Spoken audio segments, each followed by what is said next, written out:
Good evening and welcome to our Start of the Season podcast here on the Commentary Hub with the association of JDAC Football, JB Sports and Storm Radio, and of course our official sponsor to the season, Melon. I'm your host, John Kane, and on today's show we're going to get this coming season predictions from our Commentary Team Hub. With us tonight, starting from the top left corner, we got Ross Vernon, myself and Mark Harneman. We've got Luke Turton, Liam Brusby, Jack Cunningham, and Barry Swain. Good evening, all. Evening. Evening, guys. Evening. Anyone who's listening, please feel free to send us any comments or questions while we are on air, and we'll be happily pass them to our pundits tonight to answer them, if they know the answers, that is. Now, football is a beautiful game, but it's also a guessing game. We can't predict exactly what might happen, and that's the beauty of it. So each one of us tonight going to give us their own predictions for the coming season and why. Now let's start with Mike Harneman, an Arsenal fan and a huge contributor to Stevenage Borough and the Commentary Hub, of course. Mike, as Stevenage Borough are in League Two, tell us what you think of Stevenage this season and who we're looking for promotions and possible relegation. That is relegation for the Football League altogether and the financial consequences, of course. Yeah, so first of all, I've got to say it's not Stevenage Borough anymore, but, you know, I just have to get the that one out there. Thank you. But it's just Stevenage Football Club. Ever since we were promoted to the Football League, they got rid of Borough, but it's now just Stevenage Football Club. And in regards to League Two, just to go over the division, I do feel that, you know, Stevenage have a chance. I think we've started off really brightly. You have to look at, you know, the game on Saturday. We were very, very good against Barrow. Picked up the 3 points, and we followed that up nicely with a cup win against Luton as well. So, in terms of my predictions for the League Two league as a whole, I've got the champions to be Salford City. I think they've got lots of money behind them, and of course, you know, the great ownership as well, which have sort of stemmed from the '92. All the old classic Manchester United names. Then we've got Bristol Rovers. I think they'll do really well as well.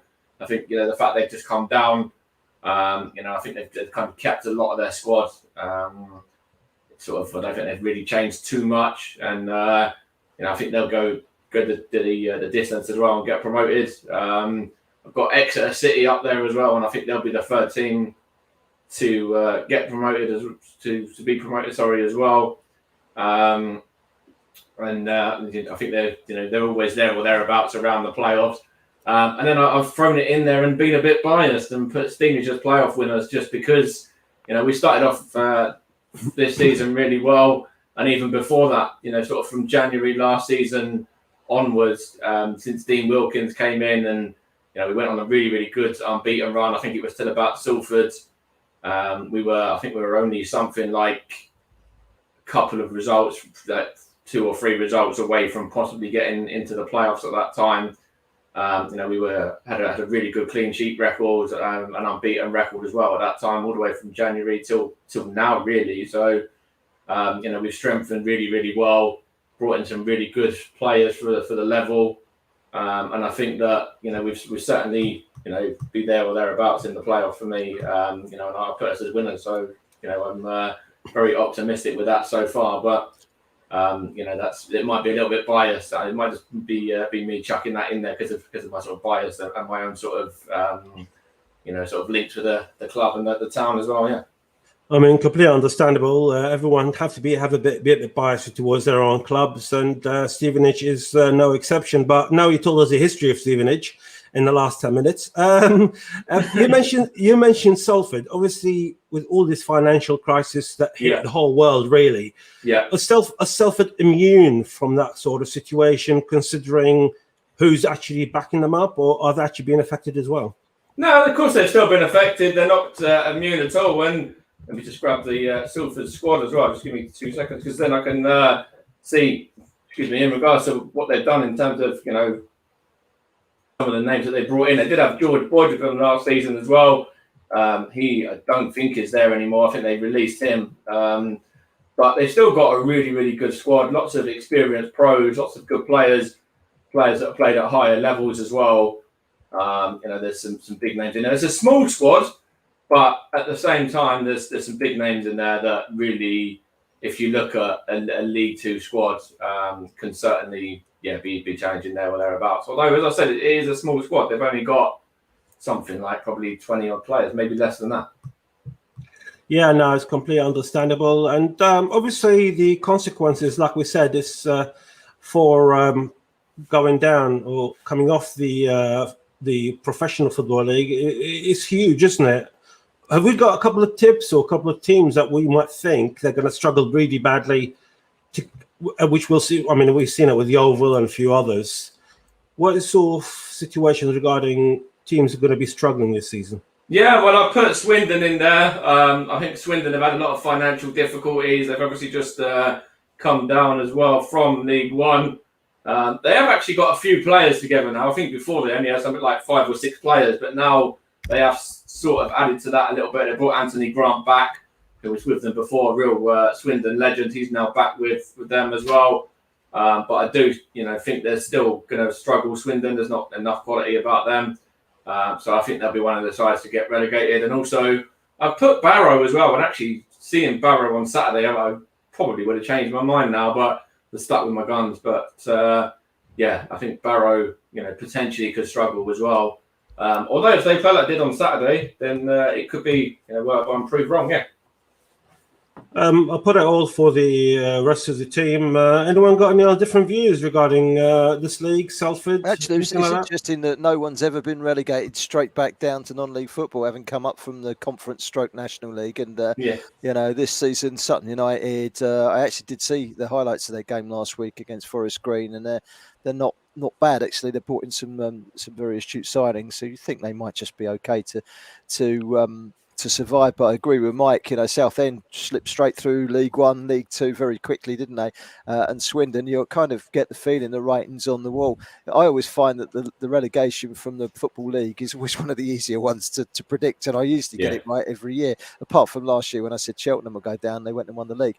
Or the year before, was it? But I think Swindon, I think they've kind of got themselves in order. I haven't really been following the story, but it's after a summer of turmoil, it's hard to recover. And even if you've got players coming in, you've got to bed them in. If you haven't had a proper pre-season, you're off to a poor start. And ask anyone like Southend and Grimsby from last year, once you're behind, it's a tough old league to start playing catch up with. But if you go on a run like Stevenage did, they're that's the way to do it. It's climb the league. But I think it's tough down the bottom, 2 going down, and no one wants to be a non-league club, even though in theory the National League is just as strong as League Two in many respects. 100%, yeah, definitely. Luke, were you going to say something? Yeah, I'd be concerned for Rochdale. I mean, they are more or less in the situation that Swindon were in. Mm-hmm.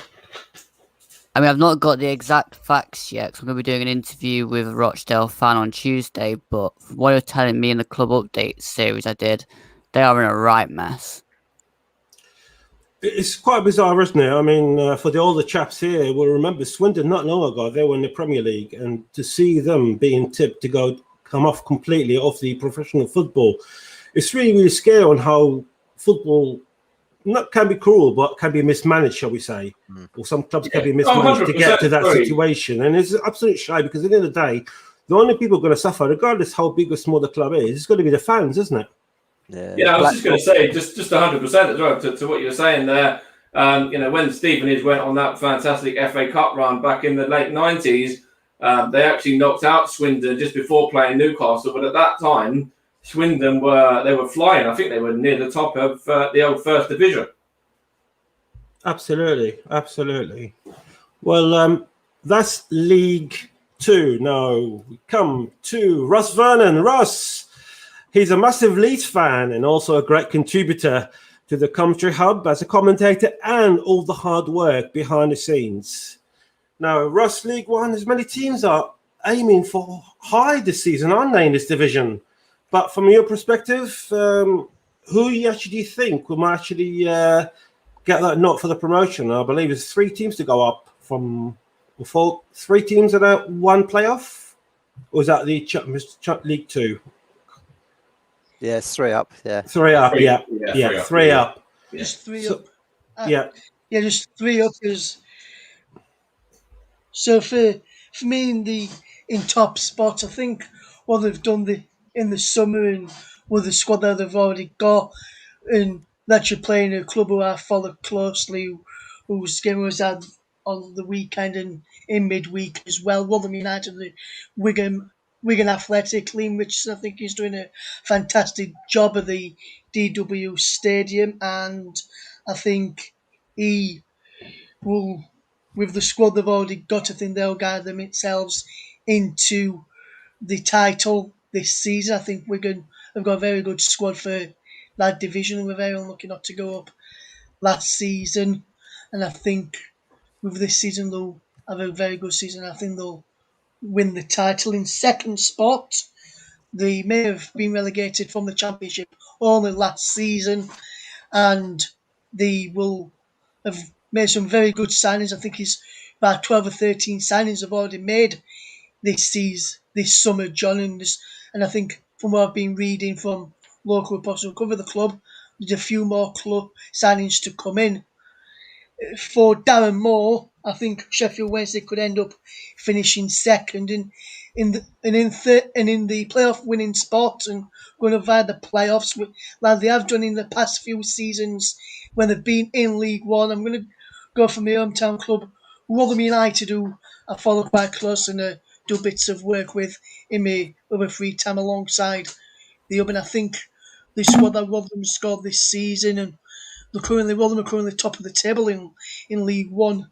Having played one game with the goal difference, that win over Plymouth Argyle was a fantastic win for them. And I think Rotherham, good squad that they've got there, good strong players for League One. I think Rotherham this season will probably do a yo-yo club, continue to be one of the yo-yo clubs, will come up and then probably end up going straight back down again. That's what they tend to do.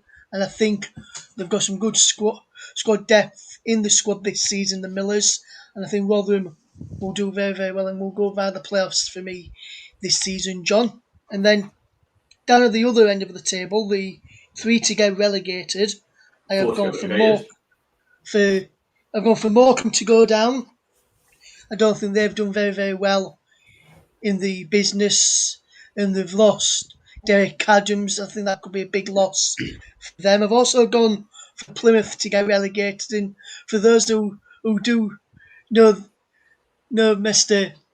RS, I'm not going to say his full name, Mr. RS, he's not because I don't think they've got a very good squad, Plymouth, and I think they've not recruited well this summer. Another team I think is going to struggle this season, which in the league I think will be Accrington Stanley. I don't think they've done enough business. And another one, Mike, who you've got, who you know a member of their backroom team of, I think is going to get relegated. I think Burton Albion will be the other team getting relegated from League One this season. I don't think they've got enough squad depth to stay up this season, Jonathan. I don't feel like they've added enough quality to the side from what they lost with the players that's left this summer. I think Mike is shaking his head, but just before I'll get you, I'm just going to get Mark into the show, joining us a bit late. Good evening, Mark.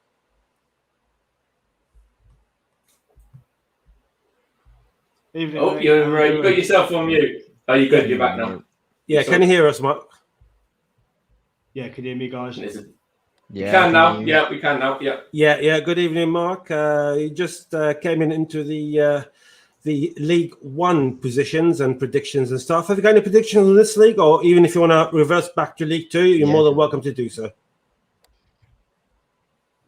I'd probably stick with League Two. From my point of view, at Mansfield, I think, obviously got Nigel Clough at the helm. To be honest with you, we always seem to be optimistic because obviously the owners we've got, the backing, we've signed some really good players over the summer. So it's a tough league, to be honest with you, though, because I think looking at the teams that's in the league, that team that's come down from League One, I think it's going to be a very competitive league this season, League Two. So it's a difficult one to call, but Yeah, I'm feeling really confident, and I think we should be in the top 7 with the squad.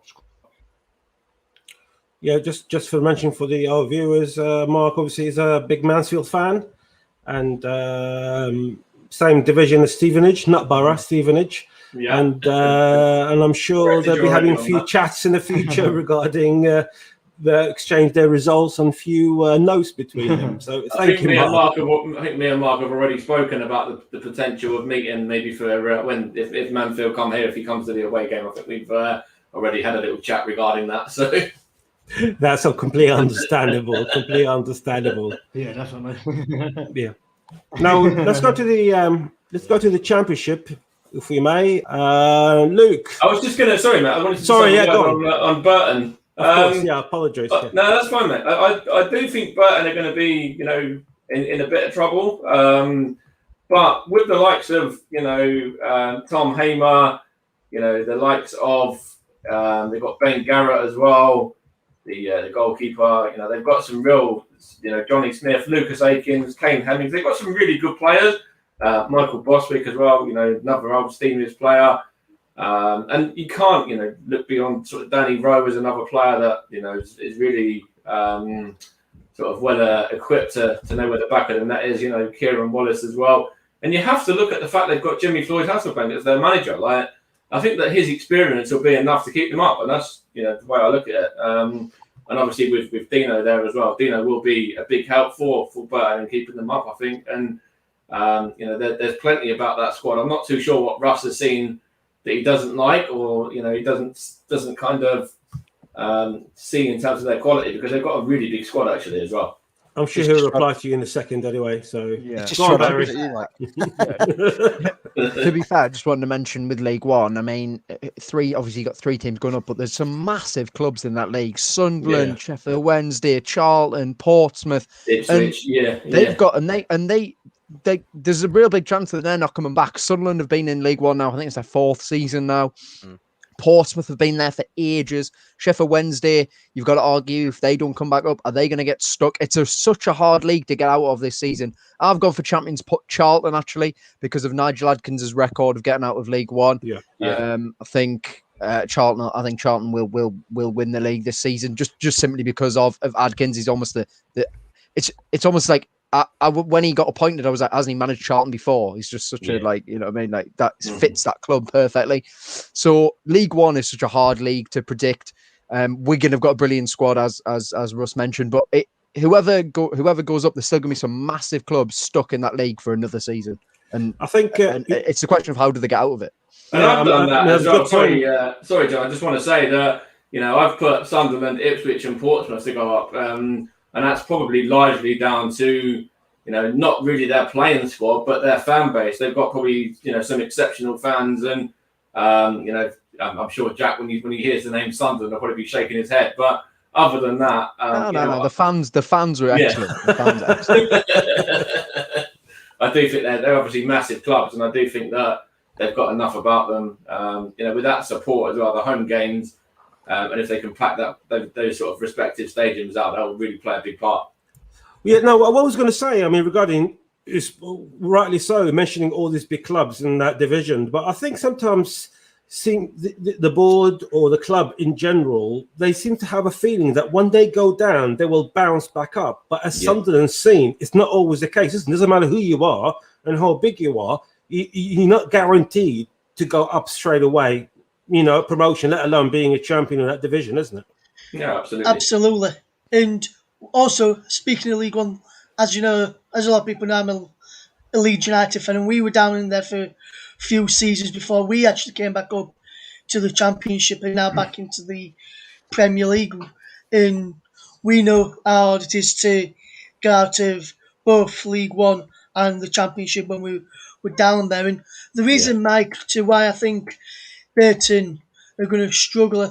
When I look at some of the signings that they've made in the summer, the likes of Borthwick Jackson, Connor Shaughnessy, Oshiala from Charlton as well, and Lewis Moore from Preston. Having seen them a few times over the last couple of seasons when playing for the previous clubs, I've not really been impressed with how they've played, and I can't see how they would fit into the Burton system and the Burton style.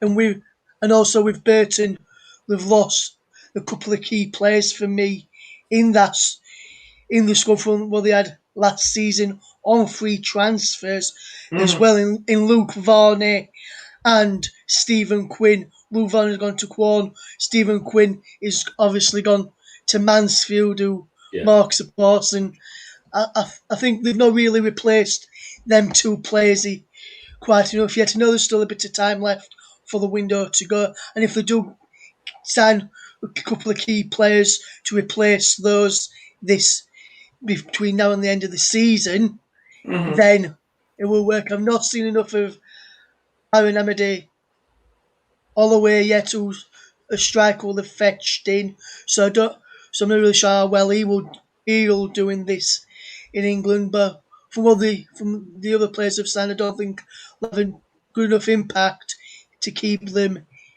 in League One this season, man. That's the reason behind why I just want to answer that back quickly as well. Just for the strikers, they don't really need. I think he's more of a backup. Kane Hemmings and Lucas Akins will be the main front pairing. And just kind of going back to, I want to just put out there that with Dino as well, Dino was there under Graham Wesley, here under Graham Wesley at Stevenage when Graham Wesley, got us to the playoffs in League One. He was Graham's assistant. So, and there was a few players in there that have really played a big part in that as well. And, Lucas Akins was a fantastic player for Burton. I think he's one of their top appearance holders or goal scorers or something now. And Michael Bostwick knows that division really well as well. But, I see your point, yeah. Thank you, gents. Let's move on to the Championship, shall we? Luke, now, Forest fan, first game this season. I appreciate it. It's never easy going to Coventry, being part of the Midlands Derby and what have you. But being 1-0 up at half-time and then losing that lead 2-1, especially in the dying seconds, it must have hurt. But are we going to see similar pattern for Forest this season, or do you think it was just an odd game and we're going to see far better team in the forthcoming season? Well, I'd hope we'd see a far better team, but I mean, optimism isn't high within the Forest camp. There's a lot of people already wanting Chris Hughton out, which, I mean, I'm not one of those. I think he'll get it right with the signings he brings in. And, I mean, you got to remember, you can't change a lot when you're using more or less exactly the same players we had for the majority of last season. There's only so much you can do with the tactics, etc. And I think that's why we are so defensive, because we have a defensive-minded squad with not a lot of energy, and there was a lot of overaging players. I mean, it's weird mentioning about Chris Hughton and some fans want a man. I'm sure Jack Cunningham will agree with me. I think he done a very good job personally on the budget that he had at Newcastle and likewise at Brighton. And if any manager, if he doesn't get the resources that he have, it'll be hard for him. So the fans, you would think, they expect less from any manager, really, if there is some sort of limited resourses. Sorry, John, it's absolutely madness as well. So say you're going to sack him after one league game, you're still in the middle of a transfer window, remember, as well. So give him a bit of time and see what he can do with the budget that he's given, or the fact he might be able to get some frees, some loans, etc., and then sort of go from there. Just to go to devil's advocate here, Mike. The way they're the way that some fans are looking at this is it's not actually one game. They're seeing it as a continuation from the last season. Yeah, but then you're still in the transfer window. You've still got plenty of time to kind of adjust. You can get rid of players in this window as well if you need to raise funds to bring players in. There's still ways and means around it. Oh yeah, I know, but some fans don't see it that way. They see that Chris Hughton is just one way. He's going to play one specific way and pick the players he's currently picking, and if signings come in, they probably won't play anyway. There are some right negative people in our fan base. So are you actually discounting Forest from getting promoted this season, from your personal point of view? Personally, yes, because we've only made the playoffs twice within the last 11 years, and they were back-to-back. So, personally, I think we're going to get between 7th and 10th. Right. So, so prediction-wise, who do we think going to perform really well in this league? And I mean, everyone's dying to go up to the Premier League, or we got the teams who actually got relegated last season. Are we expecting the same teams to more or less probably bounce back again, or are there other teams that we need to keep an eye on? I mean, I've changed my mind about 4 times this episode. Never mind the one that I actually put on the spreadsheet.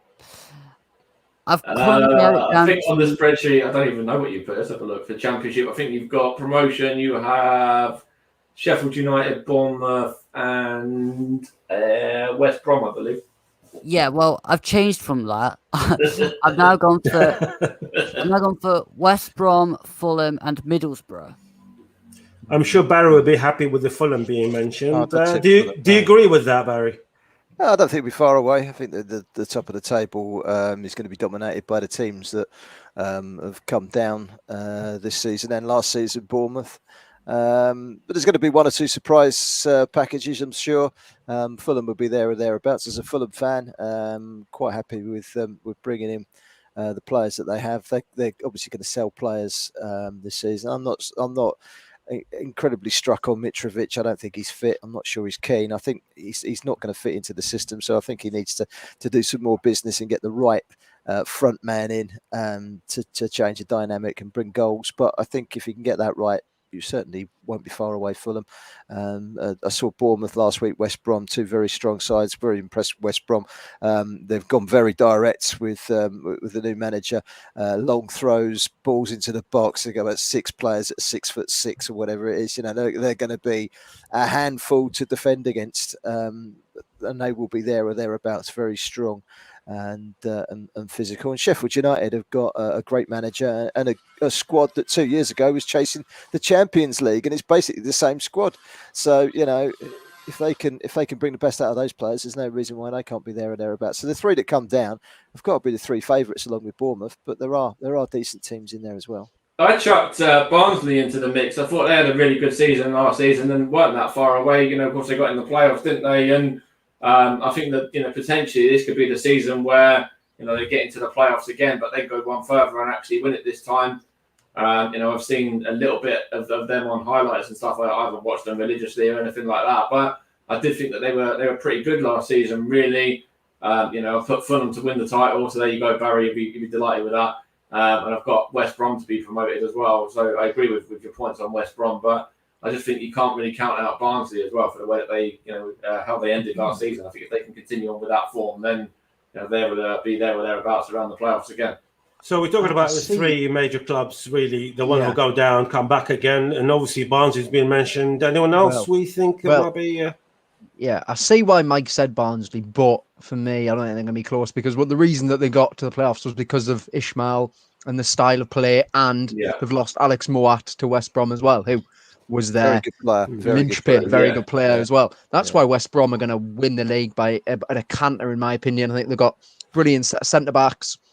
Connor Townsend on the left wing, playing left wing back. Brilliant delivery, as he showed last week in the Bournemouth game. Alex Moat is probably a Premier League player, really, just playing in the Championship. Yeah, they've got a dynamic front 3 of Diane Garner, Grant, Robinson. They're going to cause havoc, I think, West Brom. I agree with Luke. I think Middlesbrough are actually going to win the playoffs. I think Warnock has built the right squad this time. He's managed to sort of rounded up enough players. Obviously, they've just signed Sol Bamba as well, so he's got lots of experience. So the Championship should be really exciting, but you do think that the teams who've gone down are gonna be the ones who come back up. I did have Sheffield United second. Wasn't impressed with them last week. I know it's early days. Maybe the squad's going stale. I don't know. I think Brewster will have a brilliant season, though. I think this will be the season Brewster fires at least 20 goals. Any more teams who's throwing in? I've gone for West Brom, Sheffield United, and I think Bournemouth will do it in the playoffs. I don't think Barnsley will, Mike, and the reason is probably a completely different style of football from what they were playing under Valerian Ishmael, under Marcus Shaw. That's fair enough. And they've lost Morto, who was one of the key players last season for them, and I think Colin Woodrow, he's got a big responsibility on his shoulders now. Not only scoring goals, but he's the new captain of the side since Moa left. So I think that could be a problem for him this season. That the strikers are now they've been made the captain, and I don't feel like they've got. And the style may have changed. Yes, at the moment he's still playing a 3-5-2 or 3-4-3 like they were last season. But once injuries hit, he may have to change formation, and it may not click straight away. And yes, it's still early days, yeah, but I don't think Barnsley. I think Barnsley will get to the playoffs again, but I think they'll make the final, but lose out in the final this time, and then then the following season may go one better and win the playoffs. Probably something a bit like what Fulham did, where they lost out in the first playoff final when Aston Villa went up, and then the following season got promoted. I think that something. I think Barnsley may get to the playoff final this season, lose out in the following season, go via the playoffs. I don't think this squad's quite ready just yet, because they've lost another couple of key players from the defensive line that they had last season as well. So I don't think they're quite got enough squad there ready to go up and do well in that divvy, win the playoffs this season. No, that's a fair shout. Yeah. Thank you, gents. Luke, do you want to say something else about Forest while you're here? I mean, I can go for John. I was going to say Forest, always close to my heart, I have to admit, because of the old Brian Clough days, and some people seem to forget, and we discussed it on Saturday. They are European champions twice in a row back in the early 80s, and now to see them in that sort of situation, and even a lower division, and like you mentioned, you're too young to even remember Frank Clark taking them to third place a few years back in the Premier League. So, is there a way out for Forest to come back and join us with the big boys? I think there'll be a way. Don't ask me what year we'll find it, but I think there will be a way at some point. Just as long as it's in your lifetime, you'll be happy, yeah? Maybe if we can actually have some patience and not decide that after 49 games of a manager's tenure that he's currently now not wanted, that might help. But I mean, if I cover the rest of the championship predictions, I think going down, and I want to put this out there, I'm not being biased here when I say Derby to go down. They are. I think everyone's saying that. I'm with you on Derby. Everyone, I think I'm with you. I'm with you on Derby, mate. Nailed on, innit? Nailed on for Derby. Then I've gone Swansea this time. I mean, I think they're gonna struggle with the amount of signings they're allowed to make, because I think they're still gonna lose a lot of players and not be able to replace them. That's a massive call, considering how well they were doing for the majority of last season, though. Yeah, but when I spoke to my Swansea fan, he was saying that they're in a right mess with things. That's why Steve Cooper's gone. I heard rumours that Matt Grimes might go. Freddie Woodman will probably end up leaving as well, the goalie, yeah. Well, Freddie Woodman was Newcastle. on Newcastle. He's gone back. Oh, he's gone back, okay. And then I went for Peterborough, because I always like to try and pick one side that's come up to go down. Now, I think that both Hull and Blackpool will be all right this year, because one, Hull managed to thrash Preston at the weekend. Mm-hmm.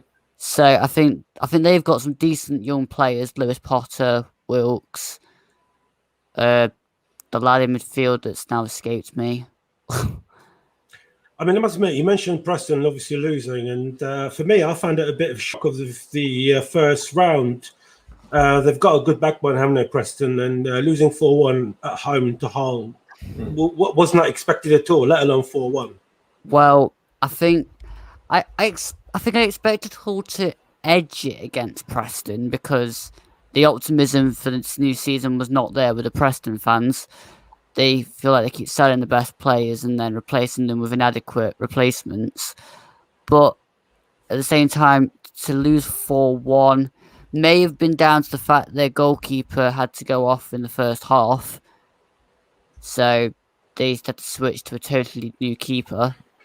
But then again, the keeper was there for the back end of last season, so you'd have thought he knew the back line well enough by now. Then again, we're talking about goalkeepers and back lines, and Forest aren't renowned for that either, knowing each other. I mean, going back to Sunday, John, I think part of our problem was we put Figueiredo into the defence. Obviously, it was enforced with Mbeso going off, but then we had two error-prone defenders in our back line. Which probably summed up the second half performance, didn't it, really, at the end of the day? So It did. It's funny as well, 'cause I was going to say that the three teams that didn't make it through the playoffs, so obviously Brentford went up. The three that didn't go up through the playoffs have all changed their manager, which is interesting to see as well. Now Cooper's gone from Swansea. Be interesting to see how they do there, because they're losing players. But yeah, it's interesting. Those three teams that didn't get through the playoffs all losing their manager. Is it? You'd think they'll be weaker this year, but you never know. I mean, I'll leave it here. I'll sorry, no, just quickly. I mean, I'll leave it here to everyone here to answer this. I won't say it's my lack of championship thing, but more that's the figure-wise and the financial aspects. Obviously, we are aware of the three clubs going down. They've got that parachute money they get from the Premier League. But when we talk about the other clubs, are they actually struggling in the league financially to be able to get the players that they want? Teams like Forest, I mean, Derby obviously in big trouble at the moment when it comes to that. I saw a little statistic on the amount of money that clubs had lost in the past season, and the club that had suffered the most was actually Stoke City. So I put them down as one of the clubs to get relegated. I think they lost about £70 million in this last season, so that could really come back to bite them.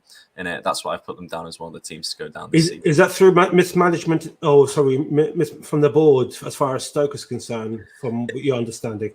Possibly, yeah. I think I want to say that last season was their end of their parachute payments, so that could have been a big play. Before. Yeah, all the season before. And then obviously the pandemic. The pandemic was such a harsh, year for a lot of clubs in the Championship League One.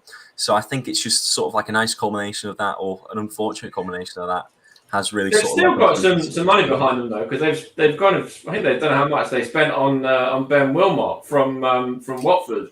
Because the old Stevenage Academy centre back who was coming through, and he's gone to Stoke, and I know a Stoke fan as well, mate of mine, Ollie, and he really likes their sort of squads and how they're shaping up. So I don't know really, like it's one of those ones where they've still kind of got a little bit of money behind them, but they can still make signings as well. I mean, to be honest with you, I don't know why everyone's moaning about the pandemic. All these clubs should be doing what Daniel Levy did at Spurs and furlough all the staff and Bob's your uncle and happy exactly. Spurs and Arsenal did it right. John, just before you say that, I know you said Swansea going to go down. I don't. I've got the other two that you've said to go down in Derby and Peterborough. But the other one for me, Luke, I think will struggling, end up getting relegated this season, is Huddersfield Town. I don't think they had a very good second half of last season, and I don't think they're going to have a good season this year, especially if they end up losing Lewis O'Brien, who Huddersfield have confirmed earlier tonight that they've rejected 2 bids for him. I think one of them is believed to be from Leeds United.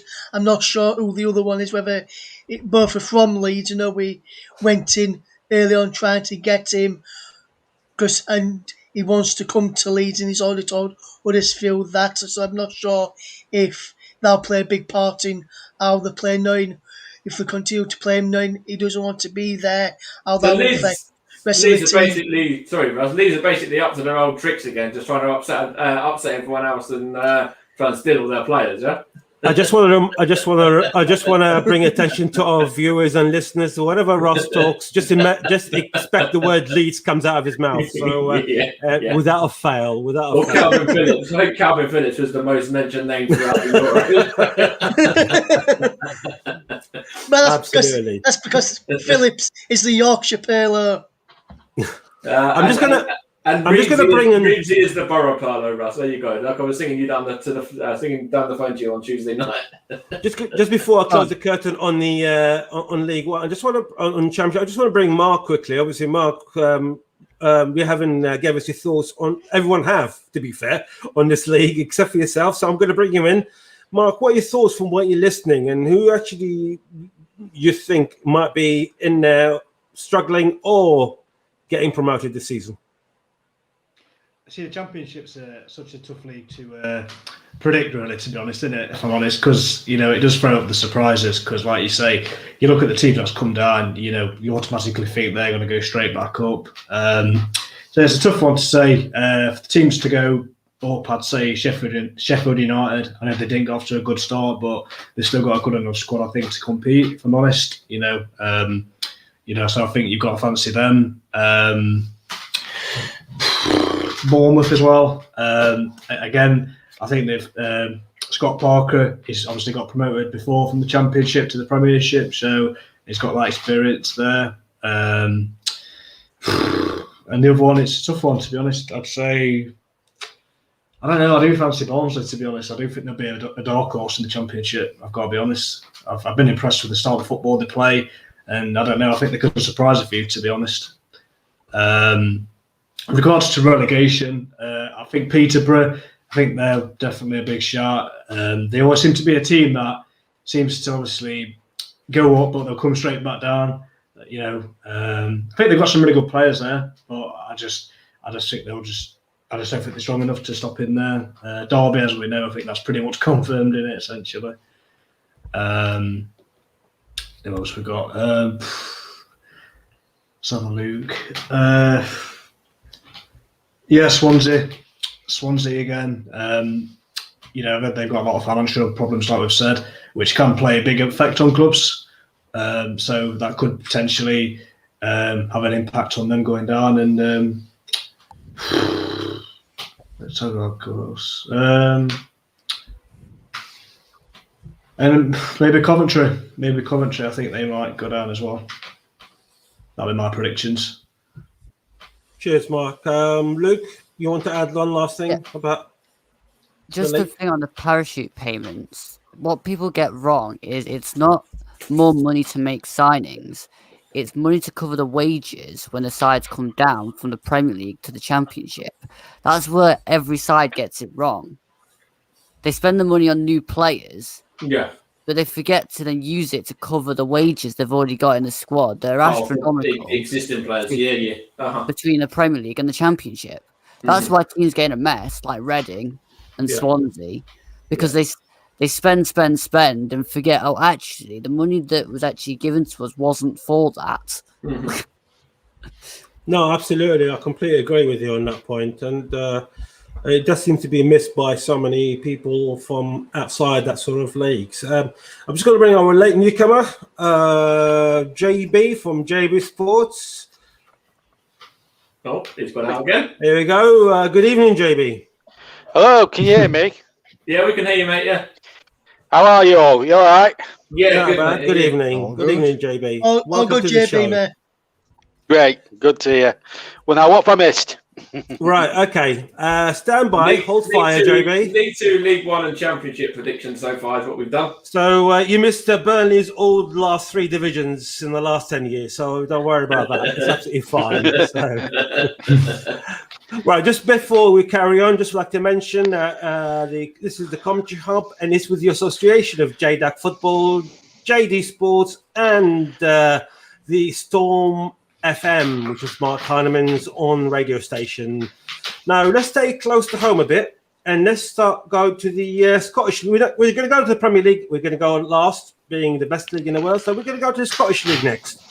And we're going to go to Barry Swain. Barry, it's not going to be long, isn't it? Talk about the Scottish League, probably. But I mean, it's always been, isn't it? I mean, the Rangers, Celtic Rangers, and obviously a few years ago, it used to be the Aberdeen era as well. And now it looks like it's just Rangers again, isn't it?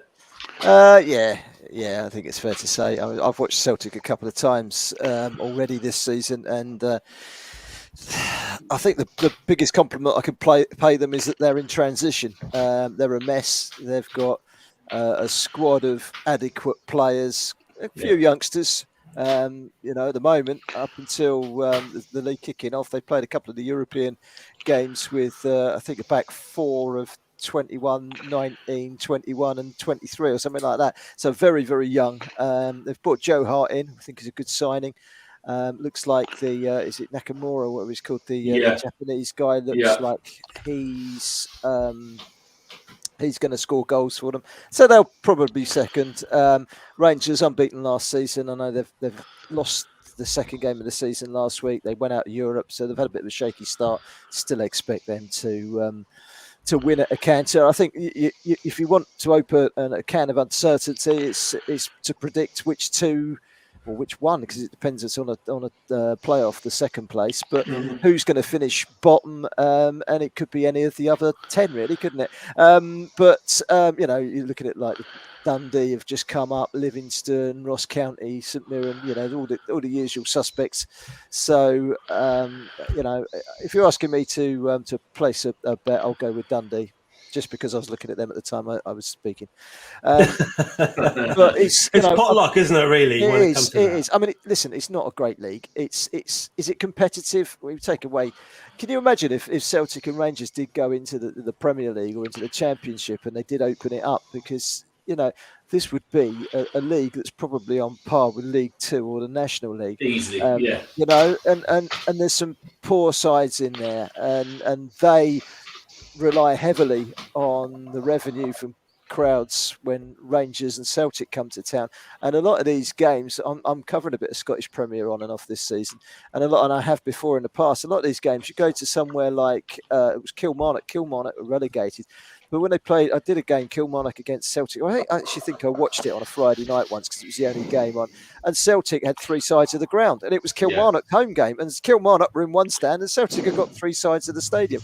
And it's very much like the conference. And that's the norm. That's the norm. And these sides are massive, but it's their revenue, them coming into town twice or four times a year. Someone like Motherwell taking on Celtic twice, Rangers twice. So that's their revenue. I mean, take that away. These are bang average sides that would probably, if you merge Scottish and English football, Rangers and Celtic would probably rise to the top. And you might get a Hearts or an Aberdeen League One and Championship, but after that, the rest of them will probably disappear into oblivion. That's how weak it is, and that's the frustration thing I would imagine for Celtic and Rangers, is that you're expected to win just about every game. But for me, Rangers will win it. No, absolutely, completely understandable. I think quite a lot of people agree on that. As far as I know, everyone's got Rangers to win, so. So just want to bring in a quick point, Barry. Obviously, you commentated on the Aberdeen game a few days ago in Europe, and I believe they were playing an Icelandic team. Now, are we talking about teams, the other teams, a part of Rangers Celtic, very close to the Icelandic league? I've seen, actually, do you know what? I've seen Hearts. I see Hearts beat Celtic. They're okay. They're coming up. They're on a crest of a wave. Quite an experienced side. They'll probably be third or fourth with Aberdeen there as well in the mix. Aberdeen have got a new strike force this season, big and experienced. I can't remember their names off the top of my head, but I'm caught on the hop there.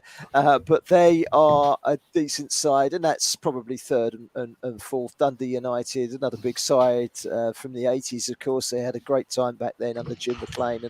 But, look beyond that, that's your top five pretty much done. Just been sitting here watching Hibs getting beat 4-1 actually in Europe tonight, and and it was a disaster, to be honest, from what I saw of it. So it's Aberdeen and Hearts are decent, but are they capable of putting in a realistic challenge to Celtic and Rangers over the long hard season? No, probably not.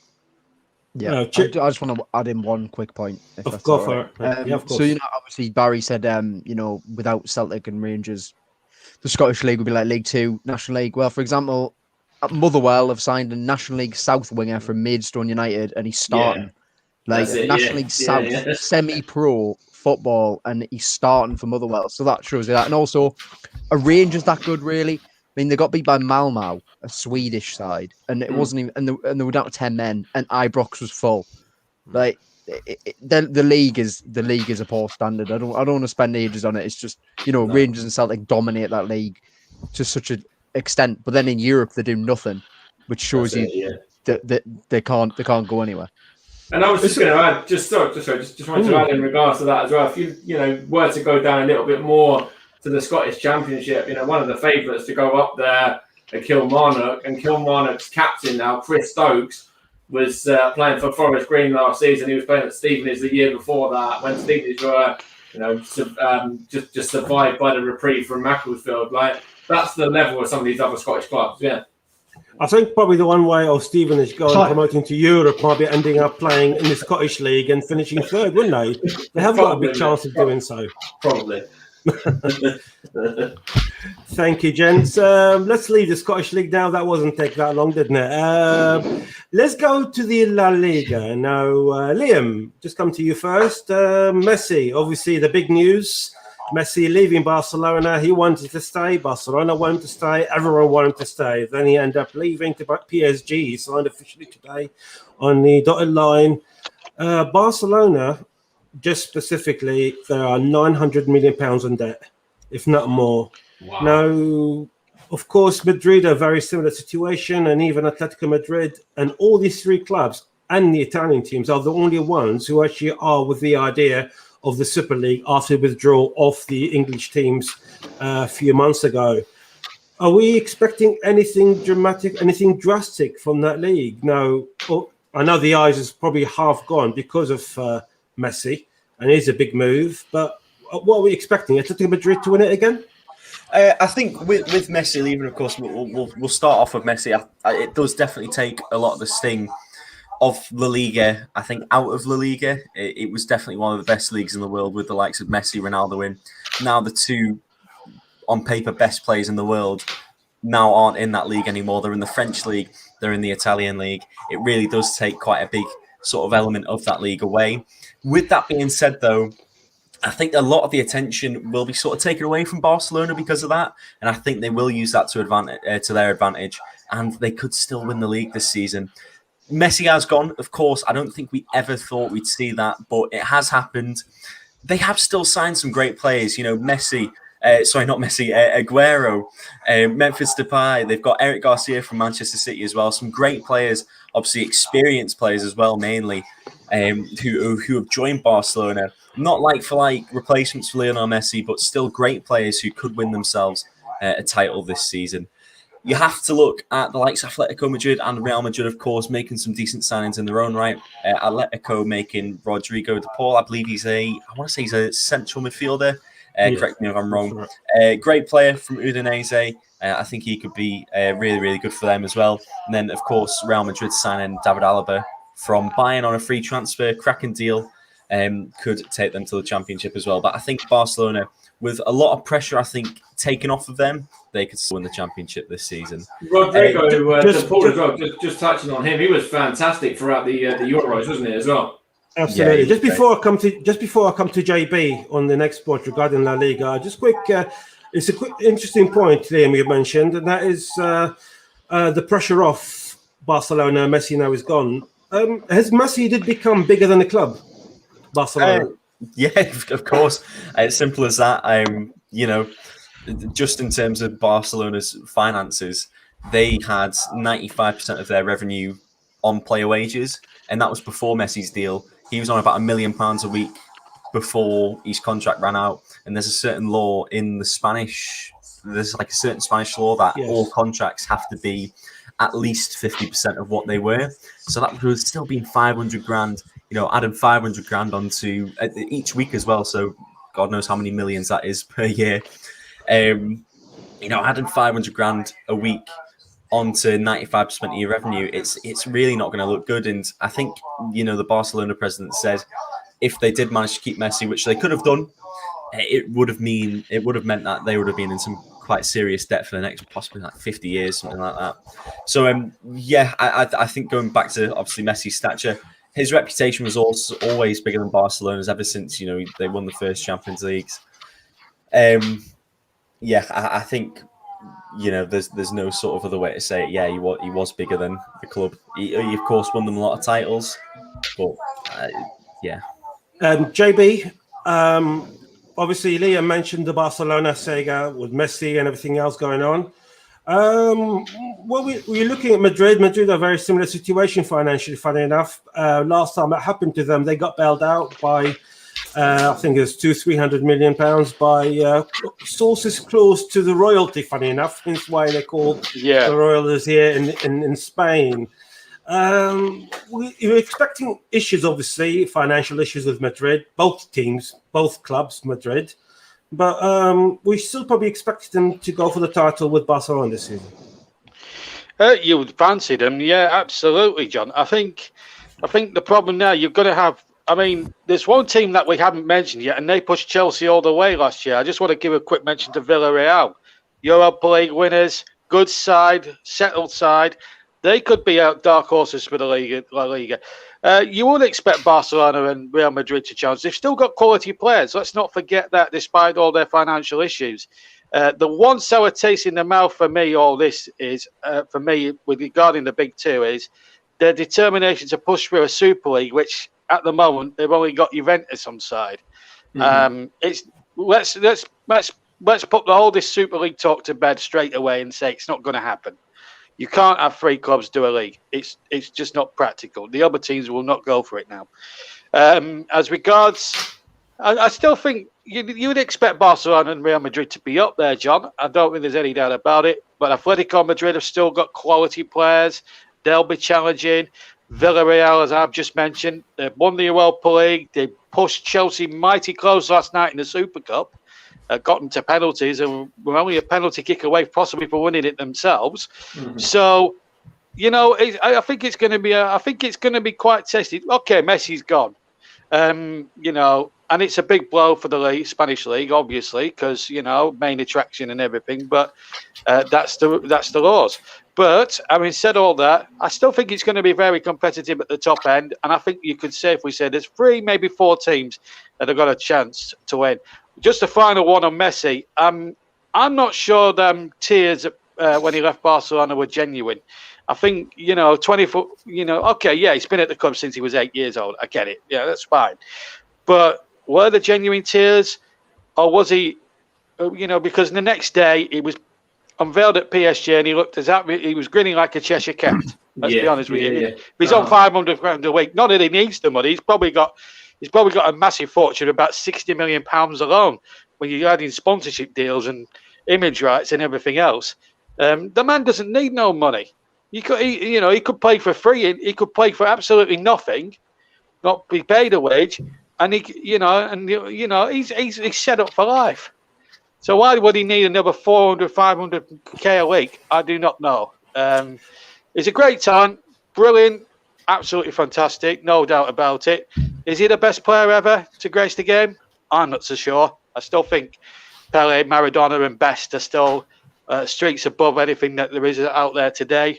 But he's certainly a talent. But is he worth 600 grand a week? Not for me, he isn't. And no player's worth that. I think one of the best things that Messi and Ronaldo do, even if they're playing the age of 40, is their names, isn't it? It's the brands. It sells shirts. It sells contracts. Absolutely. And they're big superstars, even if they play probably they're 60, really. You're always going to get that, just like the Beckhams and all that stuff, what have you. Russ, you're dying to come in. Yeah, I just want to... There's a question for all you and to the listeners as well now. There's no Ronaldo and there's no Messi in La Liga. Which player do you think will be the main one which will sell majority of the contracts for get people watching La Liga this season? Will it be someone like Karim Benzema or Antoine Griezmann, Sergio Aguero maybe? Who do you because for me, I don't think he's none of those I mentioned.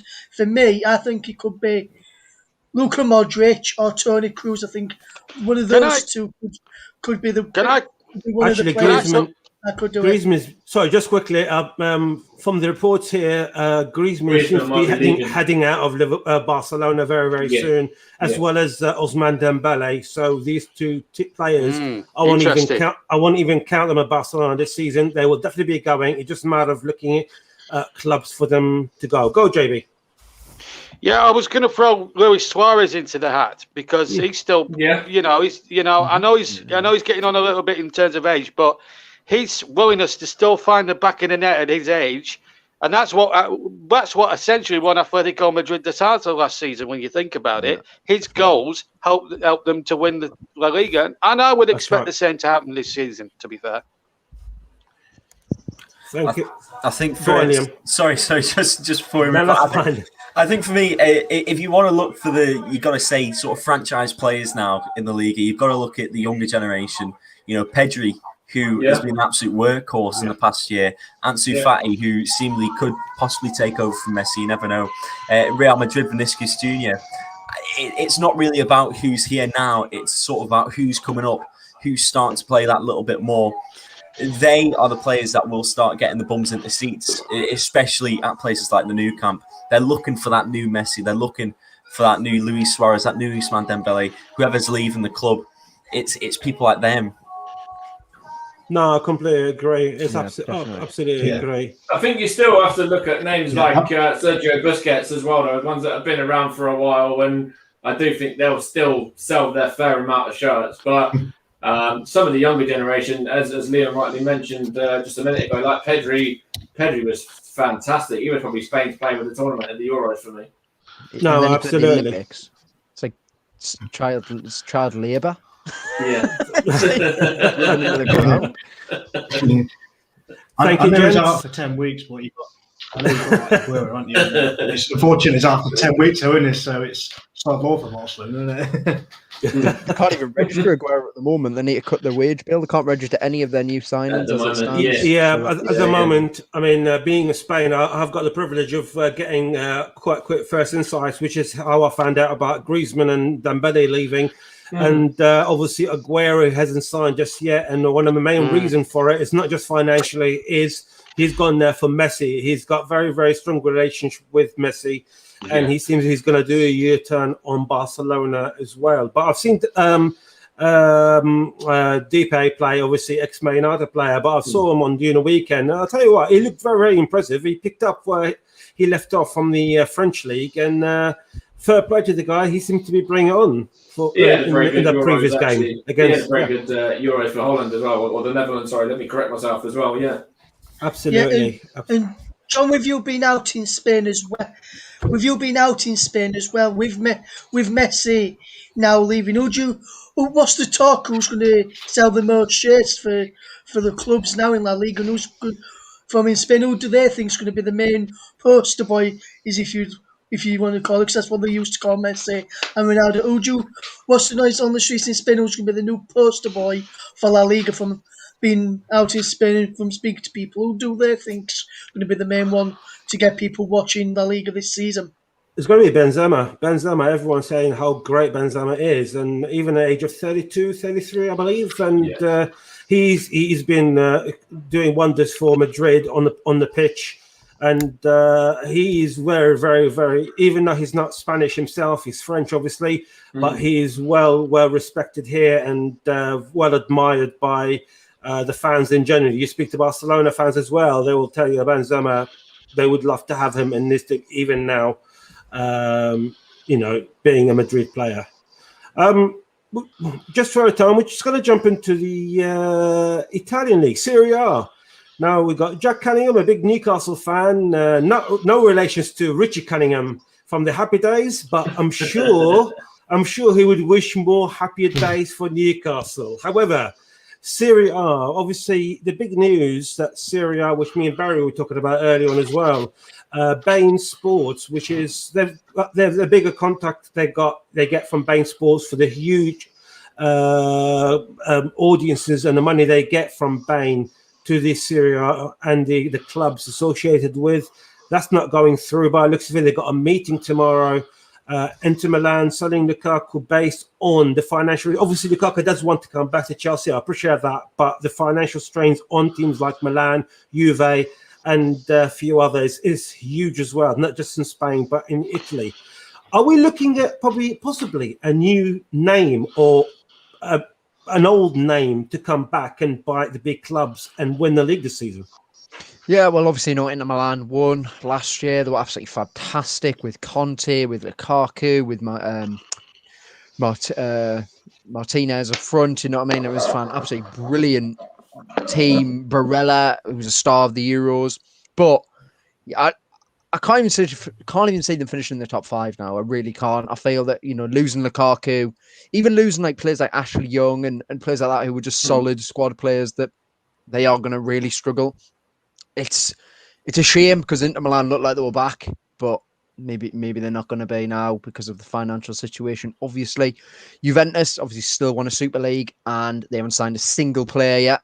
But the key thing for them is Allegri's back, who dominated Serie A when he was there initially. They've still got Bonucci, they've still got Chiellini, they've still got Cristiano Ronaldo. Obviously, I think Juventus are gonna do it. I think they've got De Ligt as well.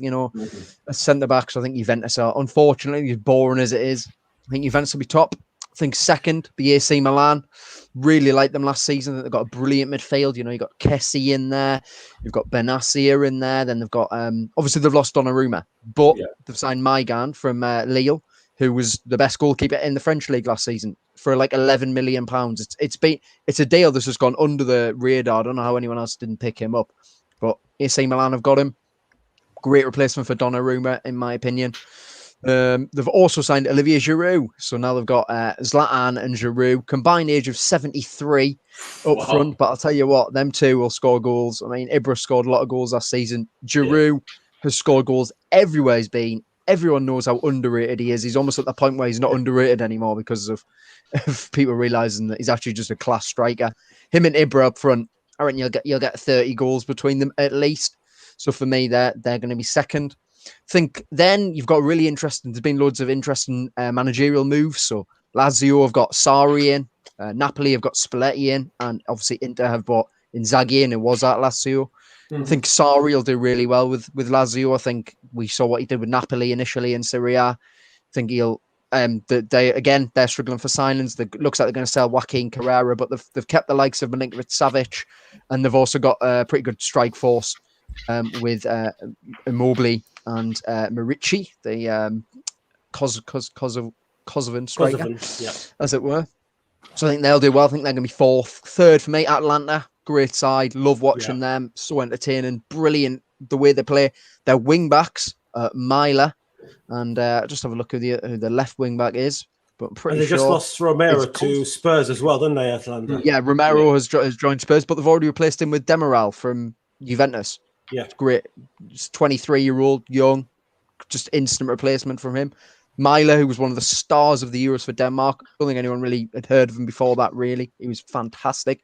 And then Gorson's at left wing back. The way they play, they're so fun. They're so exciting. And I think they'll finish third. And then Napoli, always up there. But it looks like Insigne's going into Milan from what I saw. And I think selling your captain, such an influential player. I know he's only little, but he is absolutely fantastic. He's such a passionate player as well. I think losing him to Inter Milan's going to absolutely take the stuffing out of them. So I can't see them, unfortunately, doing that well. But yeah, I suppose they're my predictions for Serie A. I think it's always an entertaining league. I think that the managerial changes are certainly going to make it a bit more interesting. I think the league will be closer than it was last year. But ultimately, I think Juventus will win. Jack, I'll come back to you just one sec. I'll just go to Barry quickly. Barry, from what we've seen in the financial issues, obviously, that we discussed with Liam, JB, and Jack regarding the Spanish and Italian teams, are we actually discounting Italian and Spanish clubs from coming anywhere near winning European trophies for the next 2-3 years? Or will that be, you think that will be sort of separate issue when it comes to what is on the pitch?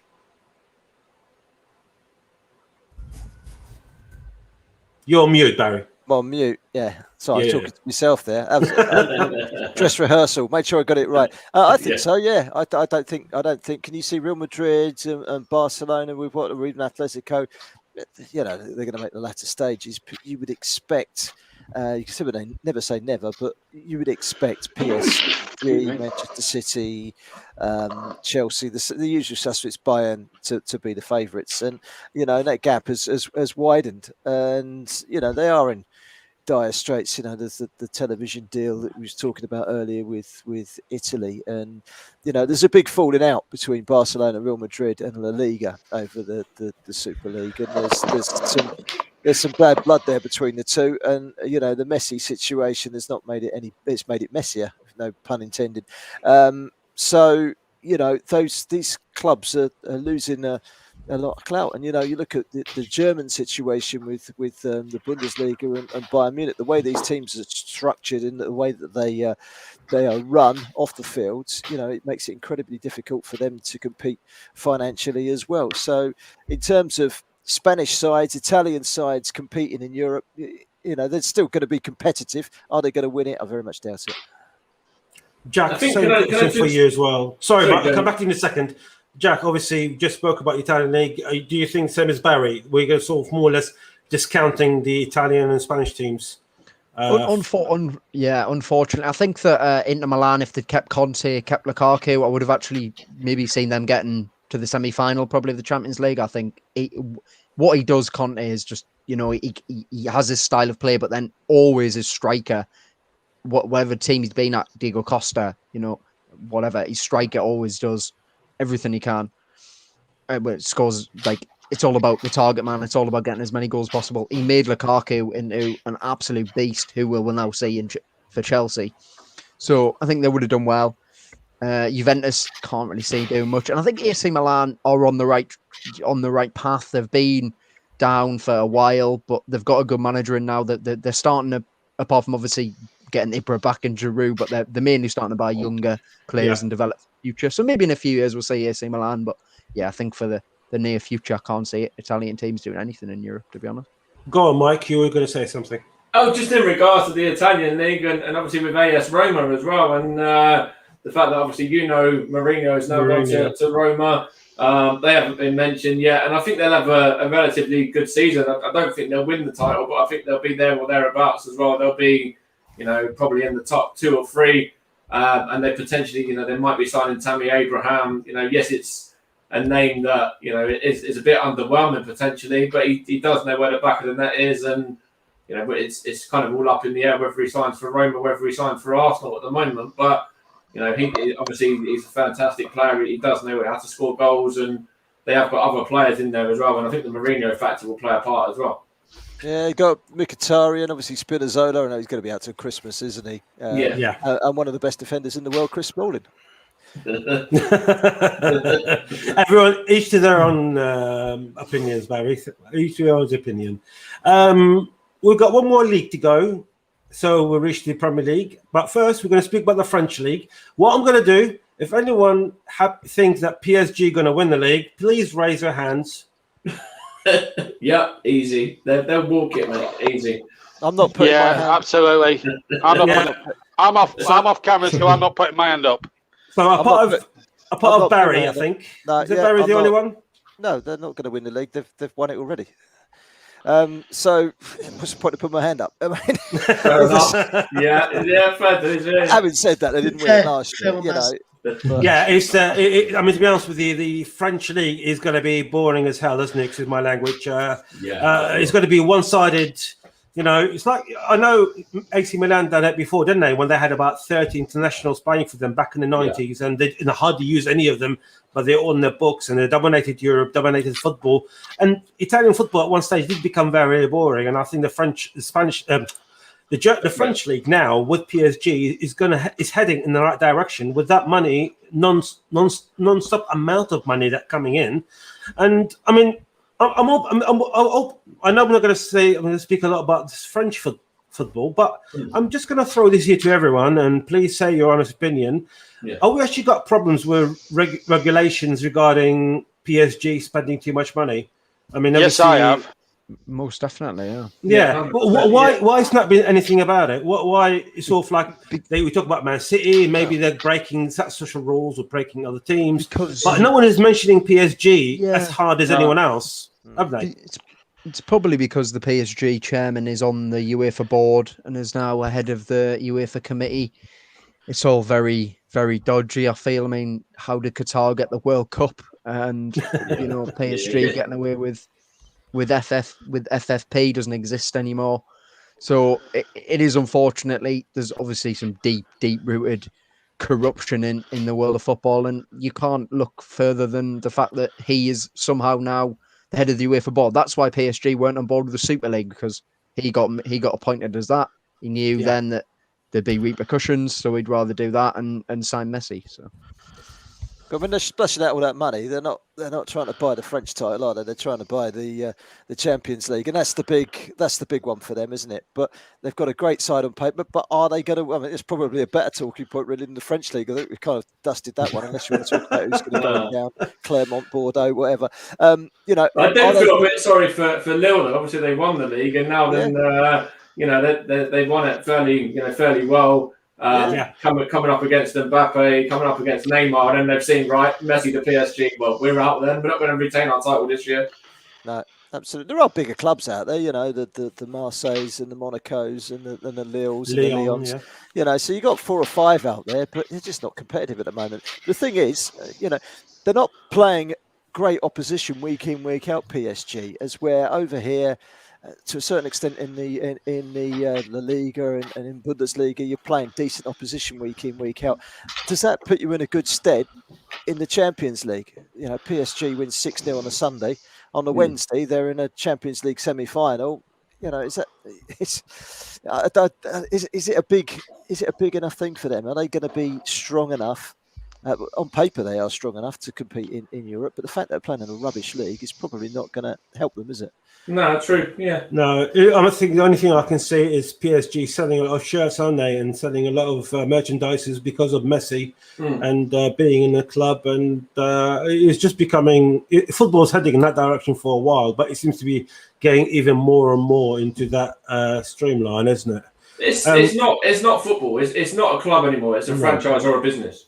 Yeah, no, absolutely agree. Yeah, and also, John, just before we move on, I think PSG have not just bought the league with the signings that they've made, but bought, like Barry said, and other people said, bought the Champions League as well. Because if you look at the signings of Wijnaldum, he's won a Premier League with Liverpool and he's done really, really well there. Achraf Hakimi, who's coming from Inter Milan, done really, really well over there. 60 million euros he cost PSG, and then on free transfers they've got Sergio Ramos, Donnarumma and Lionel Messi. 3 of the couple of Donnarumma and Messi up there to work for best players in the world. Yeah. I mean, at this moment in time, Ramos a bit further down from them, but he's a top class defender. So I think when you look at the business that they've done, they've loaned out a few of the players as well.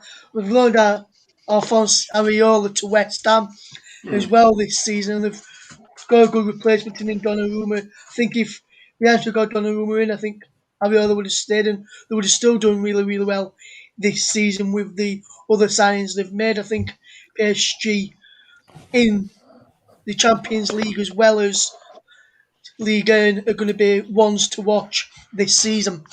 No, absolutely. I think the only thing I've seen in the social media, I never thought it was going to take that long speaking about French league, but here we go. But something needs to be mentioned, which I've seen on social media, is so many people talking about Pochettino, and he was struggling to get the players that he wanted, even the cheap ones, to Spurs, and now he's managing the biggest names in the world of football. I mean, surely, JB, I'll come to you on this. Surely, it's actually much bigger pressure on Pochettino for him to getting sacked if he doesn't get things right from the start. Absolutely. I'm going to touch on in a moment when we do the Premier League, and I hope. Can I just say I'd love to go first because my battery is draining, so I'd like to get my opinions in first, if that's okay with everyone. Of course. Fine. Back to the Pochettino thing. He's under a lot of pressure. He's just got, but he's got the dream front free. If they don't walk the French title, there'll be something wrong, obviously. The Champions League is the one they want more than anything else, and they've spent billions of pounds trying to win it the last 10 years without any success. They got to one final in that time, which really, you look at the money they've spent, it's not really good enough. If he doesn't deliver the Champions League this season, I'll be honest with you now, and I'm going to put it nice, short and sweet, he'll be out in his ear. Mark my words. Yeah. No, absolutely. If he's not 20 points clear by Christmas, he'll probably be out. Absolutely. No. Right, let's go to the biggest league in the world, the most exciting one after the Iraqi League, of course, and that is the Premier League. So, right, I'm going to start with Mark. Mark, obviously you're a Mansfield fan, but everyone knows everything about it. Seen the Premier League, watch it, what have you. I'm going to talk to you about Liverpool quickly. Sorry, JB, I forgot about you. Sorry, Mark. I'll come to JB first before the battery dies. JB, sorry, I do apologise. Obviously, Burnley. I don't know what to say about Burnley, to be honest. I mean, you tell me what Burnley doing.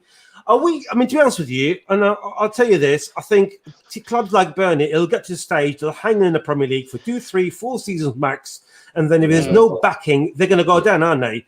I think this season, Burnley might be in there with Southampton, wouldn't they? Well, I'm hoping, I'm really praying to the hope that we do sign a couple of Williams and a midfield player. I have them down as 13th on my own predictions, providing they get those players in. Very promising. Yeah, but you've got to be optimistic being a Burnley fan. It's not easy. We finished 17th. Yeah, I scored some red bear. I mean, the two players we brought in, Ryan Hennessy, good backup in goal. Nathan Collins will be a good signing from Stoke once Tarkowski goes, if and when that time comes. My big worry is that we're not spending enough in midfield. There's talk of having Lennon coming, but I think he's past his best. We've missed out on a couple of players. There was talk of Luckman coming. That seems to have gone for a dead duck, unfortunately. Sean Dyche what's made me a bit angry about today, really, is that Sean Dyche has come out in a press conference just today and he said that he's pleased with business. I'm not pleased with business. I mean, a defender and a goalkeeper, it's not enough. If McNeil or Goodmanson get injured, and we know what Goodmanson's like, he's like porcelain. If he gets a bad tackle, he's out for about 3 or 4 months, and we're knackered on that right side. Same could apply to McNeil. If he gets an injury or he's sold or whatever, I tell you what, if he is sold this summer, they will be a riot in Burnley. Let me tell you that, and I'm not joking. Alan Pace. Sorry, JB. I was just going to say, sorry to butt in quickly, but obviously talking about the transfers for Burnley is concerned. I mean, how big is Burnley's budget to spend on players in the normal circumstances, and for this season, of course, after the pandemic and everything else been going on? Do you know what? I don't honestly know, because the problem with Burnley Football Club is they're not. Obviously, most clubs aren't open about a lot of things, but obviously Burnley are the worst ones for being cloak and dagger. Now, I don't know what the remit is. Alan Pace came in and he's promised. He came in at the back end of the year, starting around the new year, and he promised the world. He promised, "Don't judge me on January, judge me in the summer." He promised us this and he promised us that. And is that the other? There's been upheaval behind the scenes. Mike Rigg, the director of football, has gone. Darren Bentley, the media manager, has gone. He's obviously trying to bring his own men in. Is that undermining Dyche? I'm not sure. Then there's the uncertainty of the new contract that Dyche hasn't signed yet. Could he be on his way come the end of the season? These are the things you have to weigh up, because no one is telling anything. And I look at the message boards and around the football club, and people are up in arms about it. I mean, I'm just beginning to wonder if Mike Garlick is still calling the shots, even though he's still on the board. Even though he's not the chairman. I think Mike Garlick is having something to say. Now, I've made no secret of the fact on other channels and other videos that I despise the man. I think he's a bit. I know to Scrooge, quite frankly, but if we don't get the players in, I think we will be knackered. But we were promised players. We haven't got them. There's still talk of Cornet coming in from Lyon, I think. That's not going away. We've been linked with so many players, but it comes down to the fact: are we little old Burnley? Do they want to come to Burnley, or do we have to shop in the Championship? Do we have to shop maybe in the Dutch League or somewhere like that to get bargains in? We need some players, and quick. It's all well and good signing these young under-23 academy players, but John, that's not. I was going to say, I covered Burnley on the opening game of the season last year. Yeah. And their bench, this is the first game of the season. I remember. And I think their bench, there was only 2 players that you would recognise. They're all kids. This is the Oh, first. they were. I covered the same game last season. Yeah, and it's been like that all the way through. You always It seem has. to be lucky with me and Tarkovsky and the front guys fairly injury free. Tarkovsky breaks his leg, or me does his cruciate. You're stuffed. No, I don't think.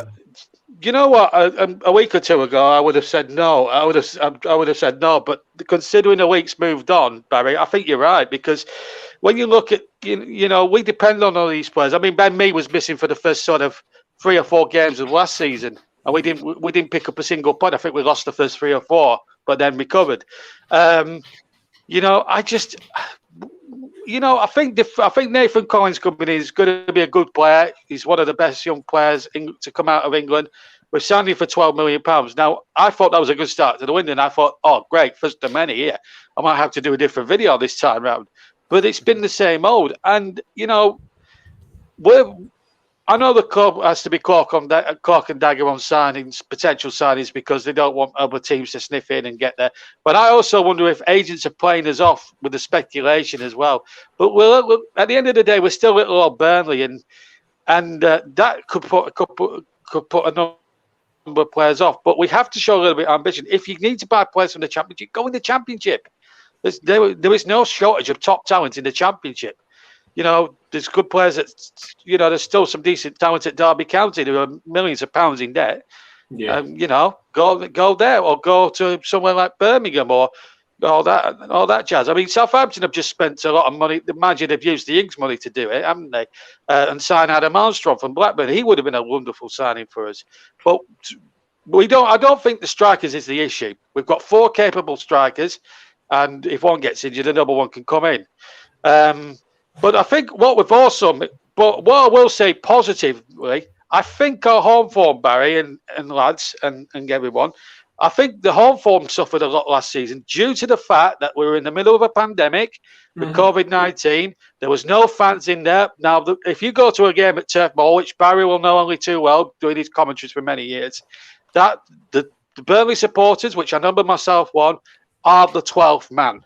If the team are having a bad ebb or having a bad low at the time in a game, they lift the players, regardless of who's on the pitch and who's playing in that claret and blue shirt. And I think that could be crucial. I think we'll stay up, but only just if we don't get the players in. Only purely and simply because we'll have the fans in again. But our home form did suffer, and it wasn't good enough. And then adds on top of that our limp defeat to Bournemouth, which was unacceptable in the FA Cup. I think it will be, if we don't get the players in, it will be a tough season. And I don't think Barry's too far wrong, John, in the way that he's just said that we could be stuffed. We could be stuffed, Krusty, me, Tarkovsky, or Pope even. Nick Pope gets injured because Pope is... You've got Wayne Hennessy. So. I know, but yeah, I know. But Pope is the number one, isn't he? You know what I mean? Pope has been an absolute miracle work in the last 2 or 3 years. And that is a worry, and I think Barry's not wrong with what he says there. And we just need to have this. I'm not going to panic just yet, though, lads, because there's 2 or 3 weeks of the window to go. We might get the players in we need. Who knows? I mean, 3 weeks is a long time in football, as everyone knows. Absolutely, JB.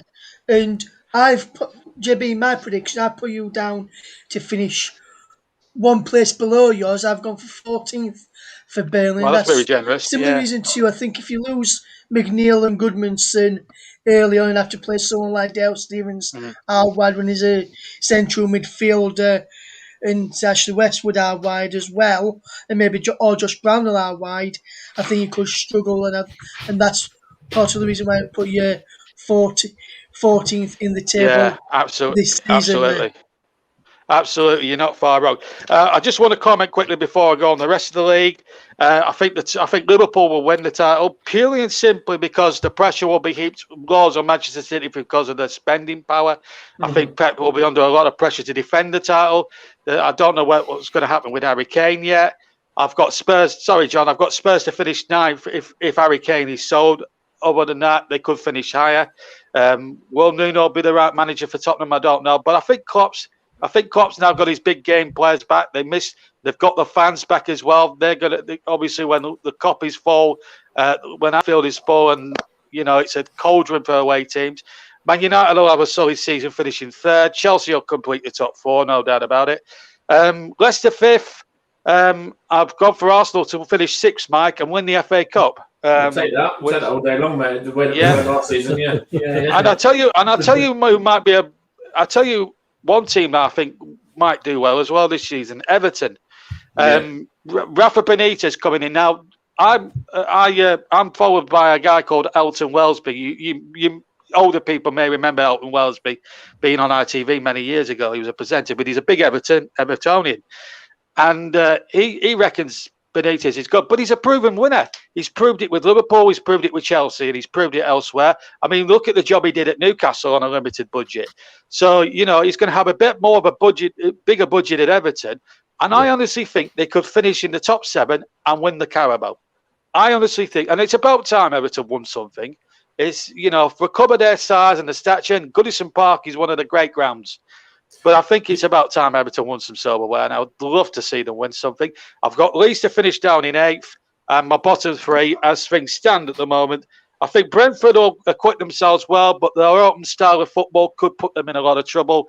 Same applies to Norwich. Norwich played a really nice style of play in the Championship last season. I think Billy Gilmore was a clever loan signing, I have to say. But I think they needed more than that. And I think Brighton will go now because they've lost key men. They've lost Matt Ryan. They've lost Ben White, crucially to Arsenal. I think Ben White was a very good part of the good things that Brighton did. They don't score enough goals. I don't think Mopai and Welbeck score enough. So for that reason, I think Brighton will go as well. Palace will struggle a little bit. Post Roy Hodgson, Patrick Vieira's got a tough job there, having to replace players that have already gone.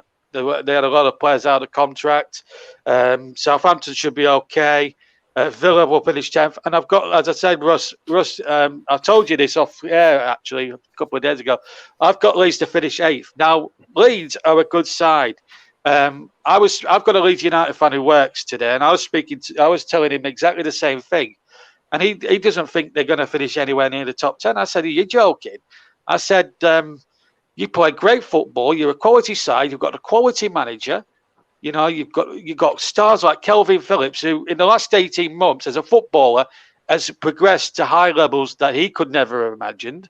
Yeah. What I'd like to see from Leeds, and I was disappointed with them that they didn't have a good, honest run at one of the cups last year. They lost out against, I think they lost against Crawley in the FA Cup, and they lost so limply. It was unbelievable. I'd love them to have a run in the cup, and I think that would be a good season. Just remember, Leeds haven't won anything since 1992, major, and when they won the old First Division before it became the Premier League. So, it'd be nice if Leeds could get up there. They are a big club. They are a big club in stature. Ellen Rowe, the fan base, the history of that club. You go back to Bremner, Giles, Charlton, Hunter, Bremner, and everybody else, and that club should be a top 10 club every single season. There's no two ways about it. But I'll tell you, I'll finish off with this, guys. It's going to be highly competitive, and I do honestly think, guys, I think we could be in for some season. And, I wouldn't back it against it being a 4-way title race either. You look at the top 4, your Liverpools, your Man Cities, and Man Uniteds and Chelseas of this world. I think we could be in for one hell of a season. Thank you, JB. Mike, let's jump on North London chances quickly. Spurs and Arsenal. Spurs with new manager, and Arsenal. He seems to be quite a favourite with so many people for getting the chop, isn't he? Yeah, I think when you look at Mikel Arteta and the way that things have gone for him at Arsenal, he's got the likes of Aubameyang not performing for him, and of course Aubameyang a couple of seasons ago was joint Golden Boot winner. I think he won it outright the second season after all, was there or thereabouts as well. And now he's just gone off the boil since signing the new contract, and he's gone full Mesut Ozil basically, and signed the deal and then decided, I'm getting my money. I don't have to do my bit for the team now. As much as I love Aubameyang, I have to throw that one out there. But I think with Arsenal, you have to look at the likes of Kieran Tierney, Bukayo Saka, Emile Smith-Rowe, Gabriel Martinelli. The younger generation really will be where it's sort of, potentially improved from Arsenal's point of view. Yes, there's the likes of Lokonga that's coming as well. I like him. He's looked good in pre-season. Ben White has looked okay the games that I've seen him as well, and certainly an improvement on Rob Holding and Pablo Marie. But yeah, I think that we've still got a lot of players that need to go. I still think Bellerin needs to go. I still think Willian needs to go. We're still desperate for a backup goalkeeper because if Leno gets injured, we're screwed. We've got to play Runnison, and the only time I've seen him, he couldn't catch a cold, let alone a football. I think that it's all about what Arsenal can do in terms of that, getting a new backup goalkeeper. And then, Nicola Pepe, if he continues to have a good season again like he did last season, if he can continue on that form, he'll play a big part as well. I've got Arsenal to finish just outside of Europe yet again. I think that Mikel Arteta, I'm not an Arteta I'm not an Arteta fan. I don't think we should have gone for him because of the lack of experience, and I think that's sort of shown. And basically, I can see that happening again. Yes, there's no European football, and that could be seen as a welcome distraction. But I just think the way that the squad looks at the moment is not good enough. Just quickly, Mike, who do you think is going to be the king of North London, Spurs or Arsenal, comes the end of the season? And who's your tip for the actual league? Spurs will finish above Arsenal yet again, with or without Harry Kane. If Harry Kane goes, it might be a little bit closer, but I do think there's still enough about them with Son, etc., Højbjerg, and some of the other names in there to still finish above Arsenal. I think that there's still, if Harry Kane was to go, there's still plenty of options out there that could be signed as well. Some of the new signings that Spurs have made, I was pretty, quite like as well. I think that Spurs will finish above Arsenal for about the 6th or 7th season in a row.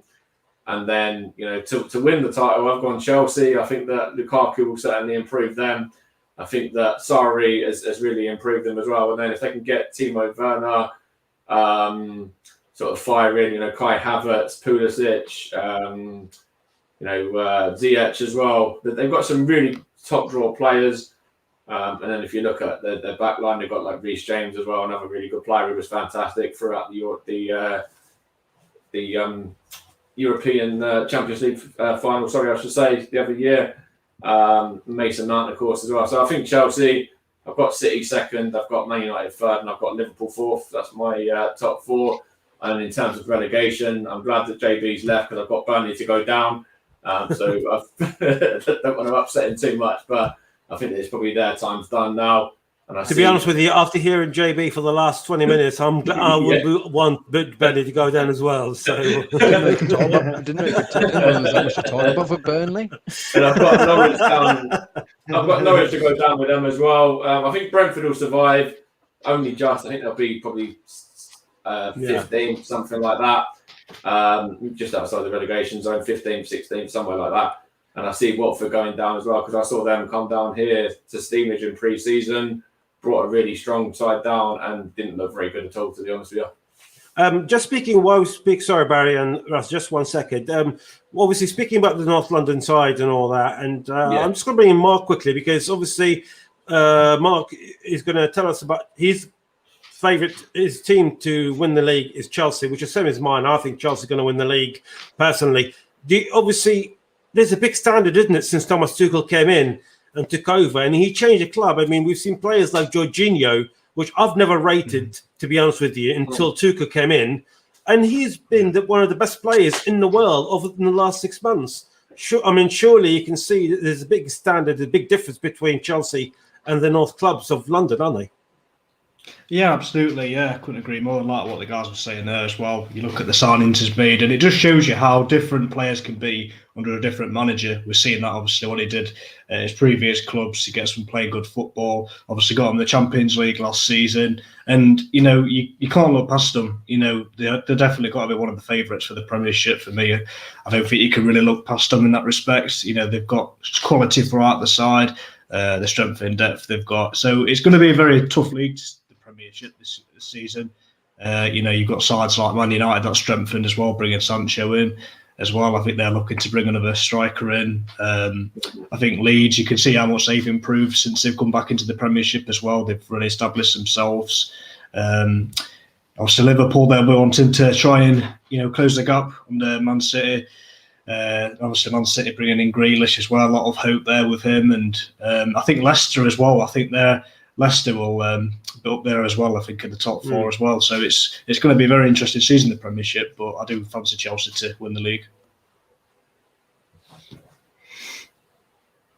Yes, and I've got a question. I'm sure everyone got questions here. Yeah, Russ, go for it. Yeah, my question is to Mike here now. And Mike, I know you mentioned about you looking for another, also probably wanting another goalkeeper. You want also to sign another goalkeeper. From reports up here in South Yorkshire where I'm based and listening to radio. Thank you. I know exactly who you're going to say. Ramsdale. No, thank you. Arsenal, a very far away from evaluation on Ramsdale. But from what I've been told from up here as well, Mike, is that Ramsdale wants the move to Arsenal. Yeah, not for me. Ramsdale was fantastic a couple of seasons ago. Don't get me wrong, but I think he went off the boil a little bit, and not for me. There's better names out there.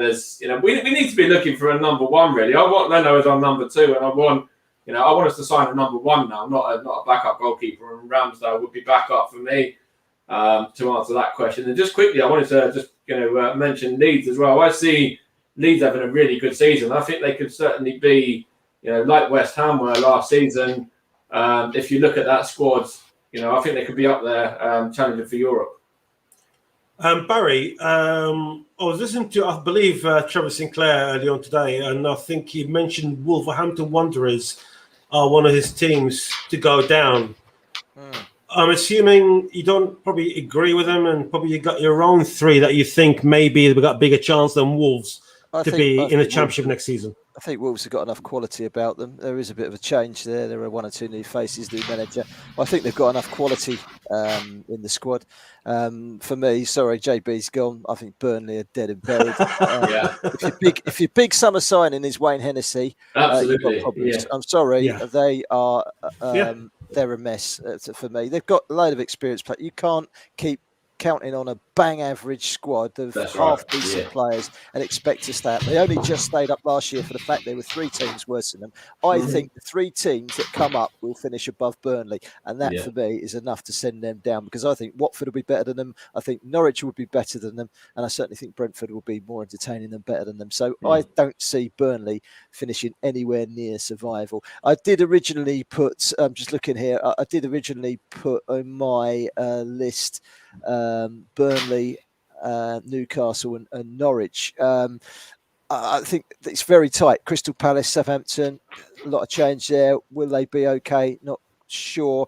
I think Brighton could be in real trouble thinking about it. They've lost a lot of players, so I think they could be down there. I wouldn't be at all surprised, because there's a lot of dead wood in there. The Palaces, the Southamptons, the Brightons and the Burnleys. I wouldn't be surprised, and this is a bold statement from me, that the three that come up stay up, because I think there's enough dead wood in there to give them a fighting chance of staying up. I mean, don't mention Southampton. They're one of my tips to go down, and I've heard today Arthur see Danny Ings going to Aston Villa, that James Ward-Prowse apparently on his way to Spurs, and possibly two more others. So, I mean, I'm not saying obviously Ralph, good old Ralph, he done a good job as far as Southampton is concerned.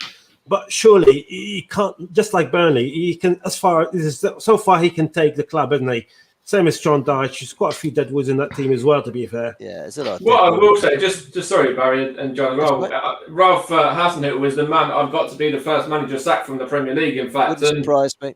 I could see Southampton really struggling as well, and him being out of a job probably before There's Christmas. been a few public signs of unrest between him and the owners, I think, over the course of the last 6-9 months a year. I don't think all's well down there. They've sold Ings. They're going to sell Ward-Prowse.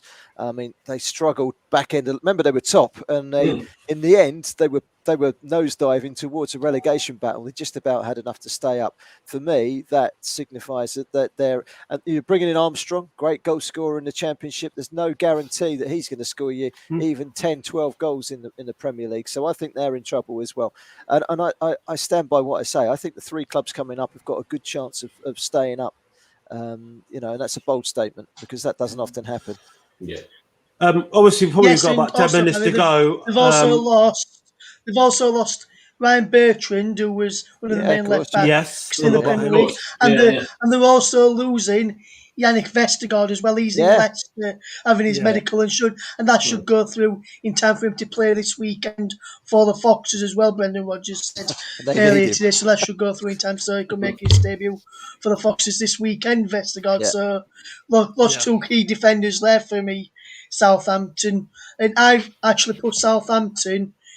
I put them in 13th, but I think they could end up dropping a bit lower, depending on if Newcastle, once Willock comes in, if Newcastle have a good season, they could finish with either one. I've got them in the minute.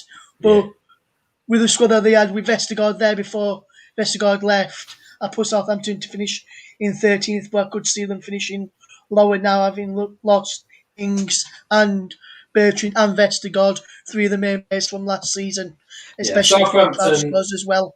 Southampton for me will finish below Brentford. I don't think Watford and Norwich. I was going to say Northwich. Then they moved up the league rapidly, but no, I don't think Norwich and Watford will finish above them. But I do think that Southampton will finish below Brentford, and just with Newcastle as well. I think Newcastle will be absolutely fine this season. They'll be about mid-table, especially with bringing in Joe Willock, who was exceptional for them last season. That's Joe Willock, not Callum, by the way, Barry, as well. Yeah, I know. I made that We've probably got about 5-10 minutes, so I'm going to try and make it very, very quick. Jack, just quickly, Liverpool, obviously now the main defender is back.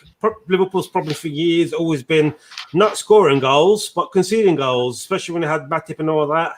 And now they've got the main man back. Liverpool probably going to be up there challenging, unlike last season. They'll be up there, obviously. I mean, they're not going to be as bad as they were for. I also think last season was a bit of an odd one. They started really well. They just had a horrible middle period. They ended quite well. So Robertson's injured though. That's a huge one. So Tsimikas is going to have to come in, and is he going to be anywhere near as good as Robertson? You doubt it. Alexander-Arnold is world-class player. Struggled a bit last year, but we know how good he is. Look, Van Dijk's back. That's the big thing. They've got Konate, great signing. But you look at the other teams. Chelsea have made that signing, the striker. Man City have got Grealish. Man United have. I don't think Liverpool have strengthened that much. That front three of Salah, Mane, Firmino has been that front three now for 4 years.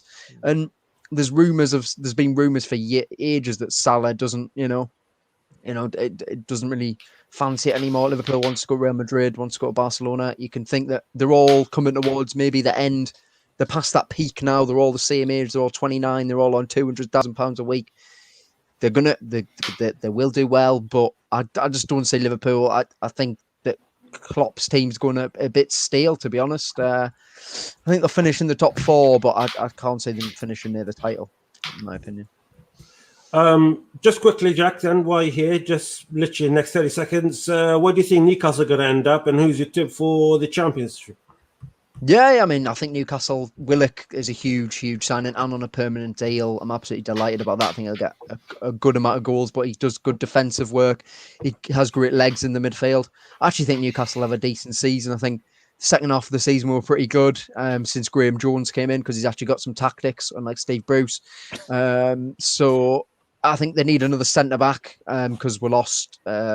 Basically the centre backs are going a bit stale for me, so I need another centre back, another centre midfielder. I think St Maximin will be on fire this season because he's going to be playing for a move away, which is totally fair enough. So I think we'll do okay. I think if Callum Wilson stays fit, great. He's going to get 15 goals probably. Jacob Murphy's looked really good in pre-season at right wing back. I'm looking forward to seeing him some more, and I'm looking forward to seeing Ryan Fraser some more as well. Last season, horrible season for him, but we saw how good he was at Bournemouth. I think on a free transfer, he's looked really bright in pre-season. So I think Newcastle will do quite well. I think we'll finish mid-table, to be honest. I'm not too worried. Or if we make these other signings, I think, Willer coming in, another midfielder, another centre-back. If they don't do that, then, Newcastle might struggle. In terms of going down, Burnley, not a chance, not hope in hell. Mm-hmm. They've got nothing about them. Sean Dyche has done miracles, but he's been given no backing once more. And then I think I went for Norwich. I've actually made some decent signings, but I think ultimately I just don't see them having the firepower to stay up. And then Watford, I think the manager will be the first to go, as they always do. Again, I think Watford have made some okay signings, but I just don't see it for them. So yeah, that's they're my bottom three predictions. Who's just quickly? Who's your tip to be champions? Oh, Chelsea, just because of Lukaku. The defence is brilliant, midfield is brilliant. What Tuchel did to the likes of Jorginho last season, absolutely unbelievable. But adding Lukaku in, that's your 30-goal a season striker right there. Ross, just quickly, Leeds United, obviously today Bielsa signed a new contract with Leeds, which is always a good thing. Bielsa is one of probably the best managers around. Such a beautiful attacking football. Where do you expect Leeds this season, and who do you predict to be the champions come to the end of the season? My top four, I've gone with City, Chelsea, Liverpool, Man United in that order. My bottom three, Norwich, Brighton and Brentford. And then Leeds, I think, will finish in the Europa Conference League place, which is 7th, which will go to the 7th place team if whoever wins the Carabao Cup finishes in the top 6, and then the 7th will get the Europa Conference place. And I think our defence this season will be better than what we were last season because of the signing of Junior Firpo, natural left back. Whereas as I mentioned to you pre-show, John, Alioski, as much as I did like him when he was at Leeds last season, he used to get forward, but get caught out quite a lot. Did you? When we were never noticed. Get caught out quite a bit. I forgot to mention Alioski was probably the second most mentioned name throughout the Euros. Yes, like I said, Alioski, even though he went out of the tournament in the first week. That's it. Caught out quite a bit in the left back spot when we went after we'd gone forward. Didn't get back quite a lot, so that's where we got caught out quite a bit last season. This season, from what I've seen, and Firpo can get back quick as well as get forward quick. So he's an attacking fullback would like to can get back as well. So I think that's a good solid addition. And like I mentioned, Bielsa, everyone around the club, players, staff, fans, all knew Bielsa was going to be staying, and one of the reasons why we knew he'd be staying is because his wife has moved over from Argentina to England, and I think if he weren't staying another year, I think he would have gone back to Argentina this summer, and he stayed around, and he's not even had an holiday this summer like the rest of the managers have. He's continued to work at Thorpe Arch, at Ellen Road, with the directors and boardroom staff, Bielsa. So I think we're going to have another good season. I think we can finish 7th this season. Barry, obviously big talks in Manchester. Both teams think they're going to be 1-2 or 2-1 or something like that. Both spent big, didn't they? I mean, Grealish on one player, 100 million. Of course, Sancho, 90 million or so, and Varana's coming in as well. Are we expecting top 2 Manchester clubs, or? It's Solskjaer is under pressure really more than Guardiola. Yeah, he's got to do something this year, surely, hasn't he? He's got to win something, whether it's a title or one of the cups. At the very least, he's got to win one of the cups. I think the top 3 will be the 2 Manchesters and Chelsea. I'm tipping Man City, just purely because I think pound for pound, when they play to their very best, they are the best team. But I think Chelsea will run them close. And if Manchester United can bed down quickly, I think they were there or thereabouts. I think what Jack said about Liverpool is absolutely spot on. I think they're starting to go a little bit stale. They've probably got enough for the top four. I don't think they've got enough to put pressure on the other three for the title, in my opinion. But I'm going to go Manchester City. But it's going to be interesting to see how Chelsea and Manchester United get on, because they've certainly been busy in the summer. Thank you, Barry. Finally, Mike, I'll come to you. We talked about Spurs Arsenal. Just quickly, who's your tip to be champions for this coming season? Oh, I've said Chelsea already, but just actually going through just into some of the other cups as well, the Carabao and the FA Cup. I've got Liverpool as Carabao Cup winners. I think that there's still enough quality about them to win a trophy, so I've put them to win the Carabao Cup. And I do think Man City will win a trophy, and I've given them the FA Cup this year. Cheers, Mike. I'm just going to pass the microphone to Mike quickly, just to get through with the first coming fixtures for the next few days. Mike. Yeah, so thanks, John. Just give me 2 seconds, mate, to jump back. So I had to just go back to the other screen there. So for the games this week, of course, we've got the game coming up tomorrow with myself alongside Justin Hoyt. That's going to be presented by JB. That's the opening fixture of the Premier League, which sees the London affair between Brentford and Arsenal, of course, the newly promoted Brentford. See how Ivan Toney and co can get on in the Premier League in their first appearance there for the season. And then we've got Craig Braddock on Saturday at lunchtime covering Manchester United and Leeds, and that's going to be presented by Russ, I believe. And then we have the game coming up from Binfield as well with Nicholas Jones. Of course, that's an absolute coup, really, to actually get to the stadium and have Nicholas, working for us in the stadium with Binfield against Basingstoke on Saturday afternoon, 3 p.m. kickoff for that one. Certainly don't want to miss that. See how Binfield and Basingstoke get on, and that's going to be presented by Russ as well. And then later on that day, we've got Norwich City and their reappearance in the division as well against Liverpool, which is covered by Russ. That's at 5:30. And then on the Sunday, we've got the game between Tottenham and Manchester City, and that is with yourself, the very own John Kane. Thank you very much, Mike. We're coming to the end of the show, and we'd just like to thank, on behalf of everyone, Russ, Mike, Mark, Barry, and Jack, and of course also Lee, Luke, and JB, who were with us earlier. Thank you for joining us here in the Commentary Hub with the Association of JDAC Football and JB Sports and Storm FM, of course, sponsors with our official sponsors, Mellon. Thank you very much for joining us for our team's prediction, and hopefully see you soon in this next forthcoming podcast. Thank you and good night. Cheers, everyone. Thank you. Cheers, everyone. Cheers, thanks, guys. Thanks, everyone. Good stuff.